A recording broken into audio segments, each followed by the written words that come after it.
देखो 90% लोग stock market में लॉस करते हैं क्योंकि उनको लगता है उनको आज ही सारा प्रॉफिट बना के जाना है। अब मैं तुम्हें दिखाता हूँ लोग करते क्या है यहाँ पे। लोग क्या करते हैं, चूज स्ट्रेटेजी में जाके अगर वो बुलिश है क्या करते हैं, यहाँ पे लॉन्ग कॉल बाय करते हैं। और जब तुम लॉन्ग कॉल बाय करते हो, लेट से हम 25 नंबर की एक्सपायरी लेते हैं यहाँ पे, तो अपनी प्रोबेबिलिटी ऑफ प्रॉफिट देखो 42% और मैक्सिमम लॉस भी काफी हाई है इसमें। लेकिन लोग क्यों करते हैं ऐसा, क्योंकि इसमें अनलिमिटेड अपसाइड है। लेकिन व्हाट इफ हम लोग थोड़ा प्रॉफिट कम देखे, हम प्रोबेबिलिटी ऑफ प्रॉफिट पे ज्यादा फोकस है कि हम प्रोबेबिलिटी ऑफ प्रॉफिट कैसे आए कर सकते हैं। क्योंकि जब भी हम लॉन्ग कॉल या फिर पुट बाय करते हैं, हमारी प्रोबेबिलिटी ऑफ प्रॉफिट 35 to 40% के बीच में रहती है, जो कि काफी कम है। इसलिए 90% लोग रोज लॉस करते हैं और फिर उनका मेंटल साइकोलॉजी भी ऐसी हो जाती है कि मार्केट से लॉस होता है। लेकिन ऐसा है नहीं। अगर हम एक हेज फंड की तरह सोचे, हम क्या करेंगे, हम अगर बुलिश है, बुल पुट स्प्रेड बनाएंगे, यहाँ पे जाके हम लेंगे 25 नंबर की एक्सपायरी और सेफ जाएगी, प्रोबेबिलिटी ऑफ प्रॉफिट को काफी बढ़ाएंगे यहाँ पे आके 25,800 और 25,750। हम क्या करेंगे, अगर हमारी कन्विक्शन स्ट्रॉन्ग है, हम लॉट साइज बढ़ाएंगे क्योंकि प्रोबेबिलिटी ऑफ प्रॉफिट हमें बढ़ाना है। मेनली प्रोबेबिलिटी ऑफ प्रॉफिट क्या आ रही है, नियरली 61%। अब हम 40% से हमने 20% प्रोबेबिलिटी ऑफ प्रॉफिट बढ़ा दी। अगर हम मैक्स प्रॉफिट 5500 समथिंग दे दें तो मैक्स लॉस भी हम 2700 समथिंग देंगे यहाँ पे आके। इससे क्या होगा कि हमारी प्रोबेबिलिटी ऑफ प्रॉफिट बढ़ जाती है। बेशक हमारा प्रॉफिट में ऐसा नहीं है कि हमें अनलिमिटेड अपसाइड होगी, हमारा काफी लिमिटेड प्रॉफिट है, बट एटलीस्ट हम मार्केट से लॉस नहीं करते। इसलिए होता क्या है ना, सिस्टम इज वे बेटर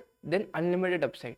तुम्हें आज बहुत ज्यादा प्रॉफिट हो भी गया उससे, तो कल लॉस हो जाएगा उसी के हिसाब से, तो कोई फायदा नहीं है अगर तुम नेकेड कॉल बाय करते हो, नेकेड पुट बाय करते हो। rather than that, go with the system, make a complete पे ऑफ जिसमें तुम रिस्क टू रिवॉर्ड रेशियो पूरी कैप्ड रखो, हमारा प्रोबेबिलिटी ऑफ प्रॉफिट को हाई रखो। 60% से ऊपर अगर हम प्रोबेबिलिटी ऑफ प्रॉफिट रखते हैं, हमारा काफी ज्यादातर हम प्रॉफिटेबली उठते हैं इस मार्केट।